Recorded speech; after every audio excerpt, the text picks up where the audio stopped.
ശബരിമലയിൽ വൻ ഭക്തജന തിരക്ക്. വലിയ നടപ്പന്തലിൽ 5 മണിക്കൂറോളം ഭക്തർക്ക് ക്യൂ നിൽക്കേണ്ടി വരികയാണ്. കുട്ടികളുമായി ദർശനത്തിനെത്തിയവരാണ് കൂടുതൽ ദുരിതത്തിലായത്. തിരക്ക് വർദ്ധിച്ചതോടെ ദർശന സമയം 2 മണിവരെ നീട്ടിയിട്ടുണ്ട്. പ്രവീൺ പുരുഷോത്തമൻ നമുക്കൊപ്പം. പ്രവീൺ പുരുഷോത്തമൻ, ഉച്ചയ്ക്കത്തെ ദർശനം 2 മണിവരെ ആക്കിയിട്ടുണ്ട്. ഇപ്പോൾ ക്യൂ നിൽക്കുന്ന എല്ലാ ഭക്തർക്കും ദർശനം സാധ്യമാകുമോ? എന്താണ് സന്നിധാനത്തെ നിലവിലെ സാഹചര്യം?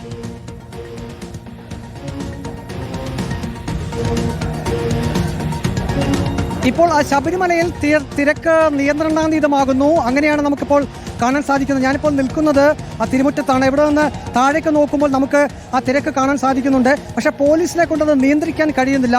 ഇത്രയധികം ഭക്തർ 18-ാം പടിക്ക് താഴെ ഞെരുങ്ങി നിൽക്കുന്നു. നമുക്ക് ദൃശ്യത്തിൽ കാണാം, ആകെയുള്ളത് 3-4 പോലീസാണ് ഈ 18-ാം പടിക്ക് മുന്നിൽ. ഇത്രയധികം വരുന്ന ആയിരക്കണക്കിന് തീർത്ഥാടകർ അവർ 18-ാം പടിക്ക് താഴെ ക്യൂ നിൽക്കുന്നു. ഇപ്പോൾ നമുക്ക് കാണാം, 18-ാം പടിയിലും അത് കയറുന്ന ഭാഗത്ത് ആ നിയന്ത്രണം നഷ്ടമായിരിക്കുന്നു എന്നാണ് നമുക്ക് മനസ്സിലാക്കാൻ കഴിയുന്നത്. കാരണം 18-ാം പടി കയറുന്ന ഭാഗത്ത് സജ്ജീകരണം ഇങ്ങനെയല്ലല്ലോ. ആളുകളെ നിയന്ത്രിച്ച് ഇതിപ്പോൾ ആളുകൾ തിങ്ങി ഞെരുങ്ങി നിൽക്കുകയാണ്. നിൽക്കാൻ കഴിയുന്നതിലും അധികം ആളുകൾ ആ ഭാഗത്തുണ്ടിപ്പോൾ.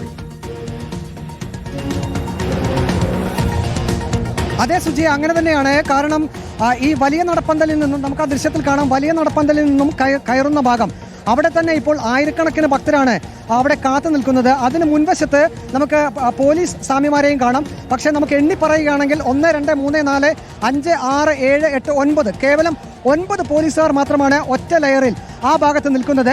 അതിന് ഇങ്ങേപ്പുറത്ത് നമുക്കറിയാം, നമ്മൾ കാണുന്നതാണ് 18-ാം പടിയിൽ ഡ്യൂട്ടിക്ക് പോലീസുകാരുണ്ട്. പക്ഷേ ഇത്രയധികം തീർത്ഥാടകർ ആ 18-ാം പടിയിൽ കൂടി കയറാൻ ശ്രമിക്കുമ്പോൾ പോലീസ് അവിടെ നിസ്സഹായരാകുന്നു.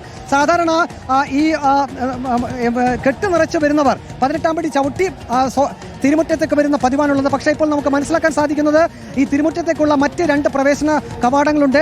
അതിൽ ഒരു പ്രവേശന ഭാഗം എന്നുള്ളത് അത് ഉദ്യോഗസ്ഥർക്ക് പ്രവേശിക്കാനുള്ളത്. അതുവഴി ഇപ്പോൾ നിയന്ത്രണമില്ലാതെ ഭക്തരെ കയറ്റിവിടുന്നുണ്ട്. ആ ദൃശ്യമാണ് ഇപ്പോൾ നാം കാണുന്നത്. അതായത് ഈ 18-ാം പടിക്ക് താഴെ അഭൂതപൂർവമായിട്ടുള്ള തിരക്ക് വന്നതോടുകൂടി പരിഹരിക്കപ്പെടേണ്ടത്. ശബരിമലയിൽ വലിയ തിരക്കാണ് അനുഭവപ്പെടുന്നത്. അത് നിയന്ത്രിക്കുന്നതിന് ആവശ്യമായ ഉദ്യോഗസ്ഥരും ഉണ്ട് എന്ന് തോന്നുന്നില്ല ദൃശ്യങ്ങൾ കണ്ടിട്ട്. എന്തായാലും അത് പരിഹരിക്കപ്പെടുമെന്ന് നമുക്ക് പ്രതീക്ഷിക്കാം. പ്രവീൺ പുരുഷോത്തമനാണ് തത്സമയ വിവരങ്ങൾ ശബരിമലയിൽ നിന്ന് നൽകിയത്.